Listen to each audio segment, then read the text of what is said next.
नमस्कार, आप देख रहे हैं अर्जेंट टाइम्स।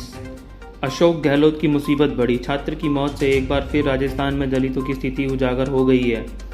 राजस्थान के जलोर जिले के सुराना गांव में मटके से पानी पीने पर दलित छात्र की पिटाई से हुई कथित मौत को लेकर कांग्रेस की अशोक गहलोत सरकार की खूब करकरी हो रही है। राष्ट्रीय स्तर पर यह मुद्दा गहलोत सरकार के गले की फांस बन गया है। गहलोत सरकार की हालत यह है कि उसके लिए इस मुद्दे पर ना उगलते पा रहे हैं और ना निगलते पा रहे हैं। विपक्षी दल और दलित संगठन छात्र की शिक्षक के मटके से पानी पीने पर पिटाई से हुई मौत को लेकर मुख्यमंत्री अशोक गहलोत के खिलाफ मोर्चा खोले हुए हैं।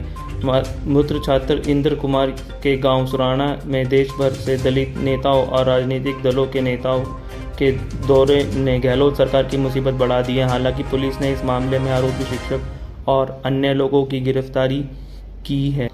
गहलोत सरकार ने भी मृत के परिजनों को मुआवजा दिया है। इसके बावजूद मुख्यमंत्री अशोक गहलोत इस मामले से अपना पीछा नहीं छुड़ा पा रहे हैं। यह पहला मौका नहीं है जब राजस्थान में किसी दलित के साथ लोमहर्ष आपराधिक वारदात हुई है। राजस्थान के पूर्व में भी ऐसे मामलों को लेकर राष्ट्रीय अंतर्राष्ट्रीय स्तर पर सुर्खियों में रहा है। दलित दूल्हे को घोड़ी से उतार देना, दलितों को गाँव में सार्वजनिक कुओं से पानी न भरने देना, दलित महिलाओं से छेड़छाड़ और बलात्कार, स्कूलों में दलित छात्रों से भेदभाव की घटनाओं को लेकर कई बार राजस्थान बदनामी का कलंक झेल चुका है।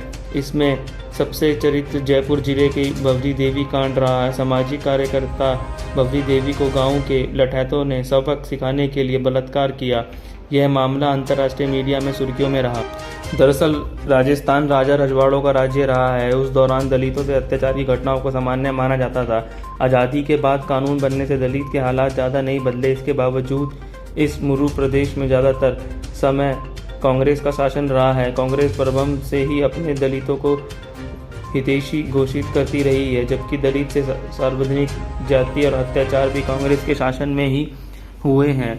मौजूदा वक्त में भी राजस्थान में कांग्रेस की सरकार है। इसके बावजूद दलितों से अत्याचार के मामले राष्ट्रीय अंतर्राष्ट्रीय स्तर पर छाए रहते हैं। दलितों के लिए कानून बेशक बन गया हो, किंतु मानसिकता में ज़्यादा परिवर्तन नहीं आया है। प्रदेश में दलितों के साथ मारपीट और उनके घरों में आग लगाने, गांवों में उनका हुक्का पानी बंद करने की घटनाएं भी होती रहती है। ऐसे मामलों में पुलिस और प्रशासन की भूमिका भी हमेशा बटेर की तरह आंखें फेरने जैसी रही है। मामला चूंकि वोटों और राजनीति से जुड़ा होता है तो अंत अफसर भी तब तक कार्रवाई का इंतजार करते हैं जब तक या तो सरकार से कोई इशारा ना मिले या जोरदार हंगामा ना।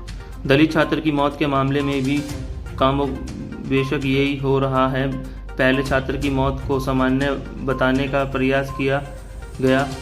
प्रकरण के तूल पकड़ने के बाद शासन प्रशासन हरकत में आया, तबकि कहीं जाकर आरोपी पर कार्रवाई की गई। इस मुद्दे पर अब जमकर राजनीति हो रही है। कांग्रेस और विपक्षी दल खुद को दलितों का खेरवा और दूसरों को विरोधी साबित करने पर तुले हैं। दलित संगठन और दलित नेता भी वोटों की बहती गंगा में डुबकी लगाने से नहीं चूक रहे। कांग्रेस सरकार की कोशिश यही है कि इस मुद्दे को फैलाने से किसी भी तरह से रोका जाए, क्योंकि इससे प्रदेश के दलित वोट बैंक और ध्रुवीकरण का खतरा है।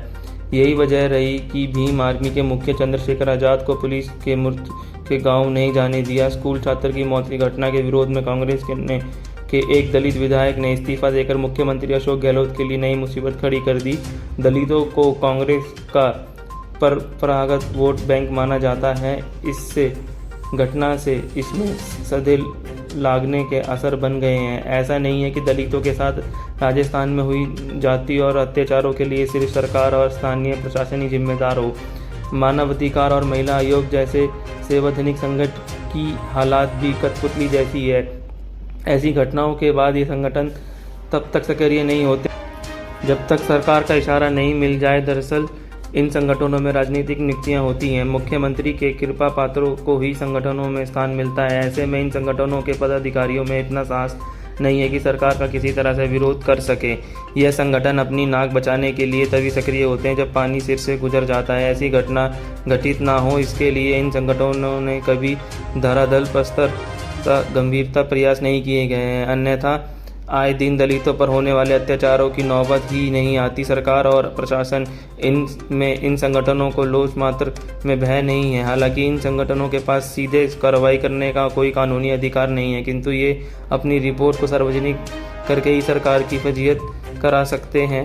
इनकी निष्क्रियता से भी दलित विरोधी मानसिकता के लोगों को कोई भय नहीं। दलितों को राजस्थान में न सिर्फ अत्याचार का सामना करना पड़ता है, बल्कि आधारभूत सुविधाओं के नाम पर उनकी हालत ऊँट के मुंह में जीरे जैसी है। प्रदेश में ऐसी दलित बस्तियों की कमी नहीं है जहां पानी, बिजली, स्कूल, अस्पताल जैसी सुविधा तक उपलब्ध नहीं है। भ्रष्टाचार और नौकरशाही की आक्रामकता के कारण उनकी बस्तियों तक योजना का पूरा फायदा नहीं पहुंचा जाता।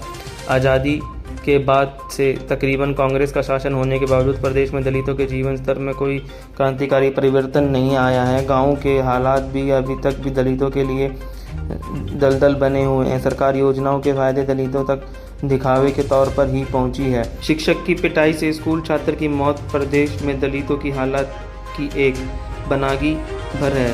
इसमें सुधार के लिए कांग्रेस सरकार के पास कोई रोड मैप नहीं है।